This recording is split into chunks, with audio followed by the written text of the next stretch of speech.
Bonjour à toi et bienvenue dans le podcast Les Sentiers du Possible. Je suis Alexandra Ridou, coach certifiée et fondatrice de Randose, pour t'accompagner à cheminer vers une vie pleine de sens et d'impact. Chaque lundi, je te partage mes réflexions et outils pour t'aider à atteindre les sommets de ton épanouissement. Et les mercredis, je te laisse découvrir une interview inspirante d'invités qui vivent la vie qui leur correspond vraiment. Ah, et j'ai oublié, je t'invite à écouter chaque épisode en marchant. Les neurosciences l'ont démontré, marcher te permet de prendre plus de recul, de développer ta créativité et ainsi prendre les meilleures décisions pour vivre la vie qui te fait vibrer.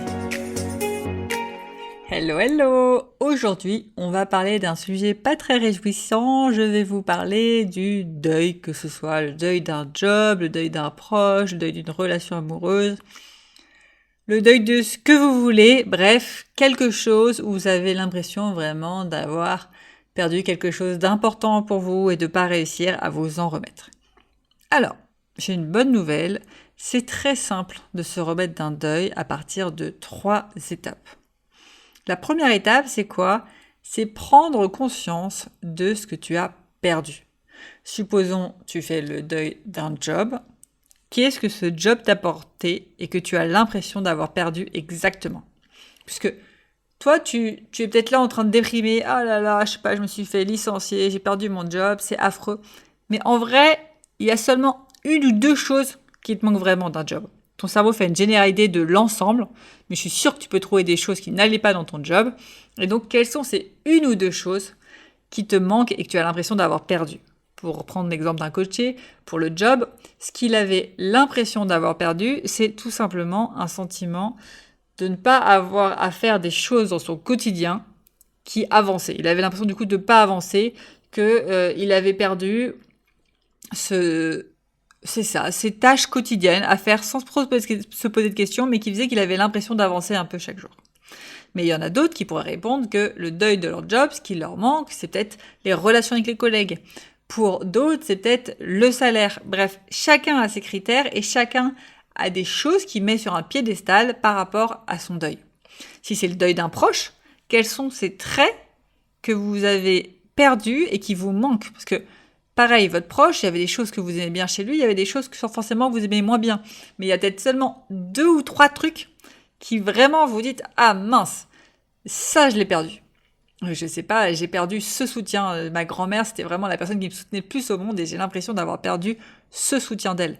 Ou ma grand-mère, je sais pas, chaque fois que j'allais chez elle, la porte était ouverte, c'était cool, elle m'acceptait comme j'étais. Bah, top, qu'est-ce qu'elle faisait qui fait que vous aviez cette sensation d'être accepté comme vous étiez ? Et aller creuser vraiment sur ce trait que la personne faisait et que c'est ça qui vous manque. Pareil d'une relation amoureuse. Qu'est-ce que faisait exactement cette personne qui vous manque aujourd'hui ? Parce que finalement, vous êtes ultra triste de vous être séparé de cette personne, mais en général, vous êtes triste pour les relations amoureuses, d'avoir perdu cette relation, mais au-delà de cette relation, vous êtes surtout triste d'avoir perdu la vision que vous aviez et que vous aviez projetée avec cette personne, plus que la personne en elle-même. Si je vous donnais une autre personne au hasard et que je vous projetais la même vision, vous seriez sûrement très content. Donc, quels sont les traits de cette personne que vous perceviez ultra important pour vous et qui vous a permis de créer une vision avec elle. Donc ça, c'est la première étape. Deuxième étape, prendre conscience sous quelle autre forme avez-vous gagné ce que vous avez perdu. Si dans le job, ce qui vous manque, c'est faire des tâches qui vous donnent l'impression d'avancer, sous quelle autre forme, depuis que vous avez perdu votre job, faites-vous des tâches qui vous donnent l'impression d'avancer. Par exemple, si je reprends mon coaché, donc au début, je lui dis, bon ben voilà, sous quelle autre forme, aujourd'hui, tu fais des tâches qui te donnent l'impression d'avancer. Il me dit, oh là là, pas du tout, je vois pas du tout. Et vous allez sûrement avoir la même réaction que lui, c'est-à-dire, je vois pas sous quelle autre forme j'ai gagné ce que j'ai perdu. Ok, je vais aller creuser et lui dire, si, je suis sûre que tu l'as gagné sous une autre forme. Et finalement, il a réalisé que quoi ? Oui, aujourd'hui, ok, c'était pas des tâches professionnelles, mais il était dans cet accompagnement pour faire des tâches, pour avancer sur sa vie professionnelle. Donc même s'il avait plus de job, quotidiennement, il faisait des tâches pour se construire un nouveau projet professionnel. Donc, il a perdu les tâches qu'il faisait d'une certaine manière, sous une forme précise, mais il les a retrouvées sous une autre forme qui lui permettent aussi d'avancer dans sa vie. Quand vous faites le deuil de quelqu'un, peut-être que vous avez perdu le soutien de quelqu'un, mais peut-être que vous l'avez retrouvé à travers, je sais pas, 4 ou 5 personnes qui vous soutiennent plus qu'avant. Et c'est le cas dans les relations amoureuses. Souvent, quand on a quand on quitte quelqu'un, on est là, oh là là, j'avais du soutien, j'avais quelqu'un à qui parler quotidiennement, etc.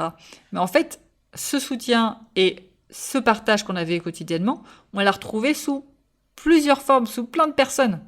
Et en général, quand on a une rupture amoureuse, on se rapproche beaucoup plus de nos amis. Donc vous allez peut-être retrouver ce lien de partage avec 5 ou 6 personnes. C'est le même lien, c'est juste qu'il est sous une autre forme. Et on arrive à la 3e étape. En quoi cette nouvelle forme est mieux que celle d'avant? Je reprends mon coaché. En quoi c'est mieux que le fait qu'il travaille sur des tâches qu'il fasse avancer sont des tâches qu'on fait actuellement pour lui construire une nouvelle vie professionnelle plutôt que des tâches qu'il faisait dans son ancien job. Très vite, il a réalisé que bah oui, c'est beaucoup mieux. Ça me permet de remettre à plat ma vie professionnelle, repartir sur de bonnes bases et faire un job qui m'anime encore plus. Alors que s'il n'y avait pas eu ce licenciement, il n'aurait pas fait ce travail, il serait toujours à faire ces tâches-là qui n'avaient pas forcément beaucoup de sens. Ça lui donnait l'impression d'avancer au quotidien parce qu'il répondait à des objectifs, mais c'était pas ce qui l'animait profondément. Donc une fois qu'il a fait cette prise de conscience de ce que je regrette de mon job, je l'ai sous une autre forme et que je préfère cette autre forme, là il peut souffler et dire ouais, ok, j'ai pas de regrets à qu'on m'ait licencié, c'est limite génial, c'est la meilleure chose qui pouvait m'arriver parce que ça me permet aujourd'hui de construire un projet professionnel qui me correspond mieux. Et si je reprends l'exemple de la relation amoureuse, par exemple, le fait d'être plus avec la personne, si vous avez trouvé le soutien auprès de 5-6 amis, en quoi cette nouvelle forme est mieux qu'avec votre ancien copain, votre ancien conjoint? Avec votre conjoint, ok, vous aviez du partage tous les soirs, mais tous les soirs, vous vous prenez la tête. Là, vous avez du partage avec différents amis, mais au moins, vous vous prenez pas la tête. Vous êtes peut-être plus écouté que par votre conjoint à l'époque. Bref, apprenez à apprécier cette nouvelle forme pour justement faire le deuil et avancer dans la bonne direction. Et un autre exemple que je peux te donner, d'ailleurs j'y pense maintenant, c'est un deuil du coup personnel. Moi, le deuil que j'ai dû faire, j'en parle de temps en temps, c'est le deuil de ma vie avant enfant versus la vie après enfant. Ça a été douloureux dans les débuts de me dire waouh, d'un coup j'ai plus de temps pour moi.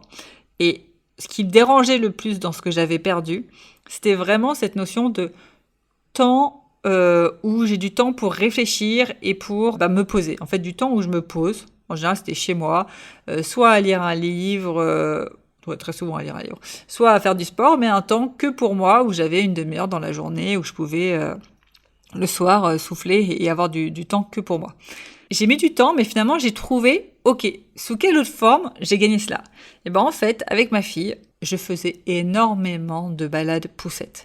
Et ces balades poussettes-là, où elle pleurait, une fois sur deux, mais bon, quand elle pleurait pas, il y avait au moins une demi-heure dans la journée de poussettes où elle pleurait pas, et ça me permettait d'avoir du temps pour moi, d'écouter des podcasts qui m'ont permis de commencer à développer mon activité. Ça me permettait de me poser les bonnes questions. Et c'est ce qui m'a permis surtout de développer tout le concept de randose et donc du pouvoir de la marche pour prendre les meilleures décisions. Et donc, je vois bien que cette nouvelle forme que j'ai pour prendre du temps pour moi, qui n'est pas la même, je suis pas toute seule, je suis pas dans une absence de bruit et dans un silence total où je peux me concentrer sur moi-même. Je suis avec un bébé dans une poussette qui de temps en temps pleure, mais en vrai, il y a beaucoup plus de temps qu'avant pour moi, puisque je passe beaucoup plus qu'une demi-heure par jour à aider ma fille en poussette.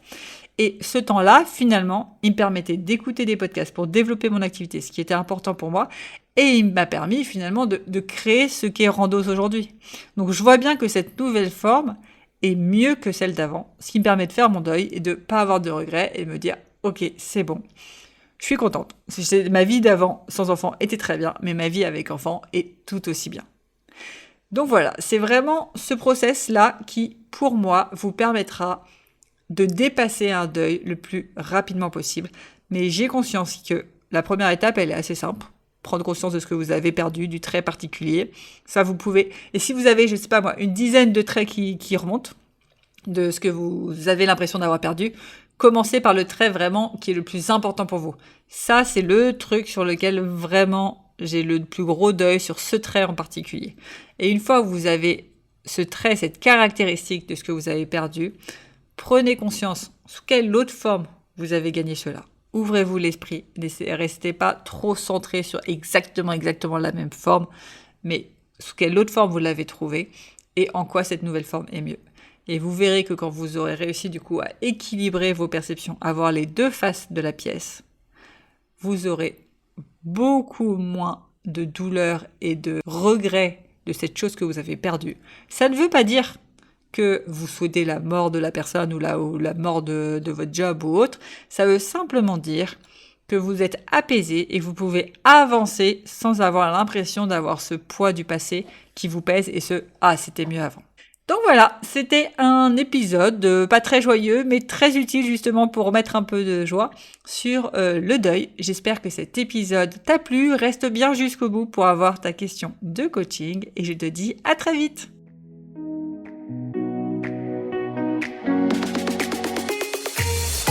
Avant de te plonger dans la question de coaching du jour, pense à rejoindre la plateforme d'exercice en ligne du podcast pour y retrouver les notes d'épisode, les questions de coaching et l'action à réaliser pour cheminer pas à pas vers une vie pleine de sens et d'impact.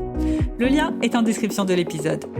Et bien évidemment, si tu as aimé cet épisode et le concept du podcast, tu peux me le faire savoir en me laissant une belle note ou un joli commentaire sur la plateforme de ton choix.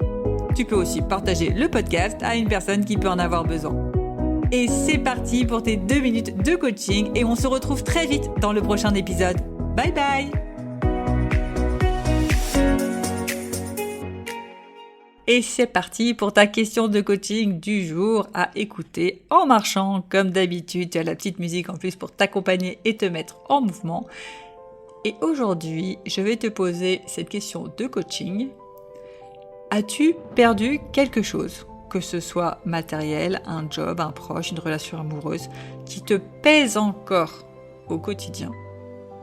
Et si oui, il faut faire ce processus en 3 étapes, c'est-à-dire prendre conscience de ce que tu as perdu, prendre conscience sous quelle autre forme tu as gagné cela, et prendre conscience en quoi cette nouvelle forme est mieux.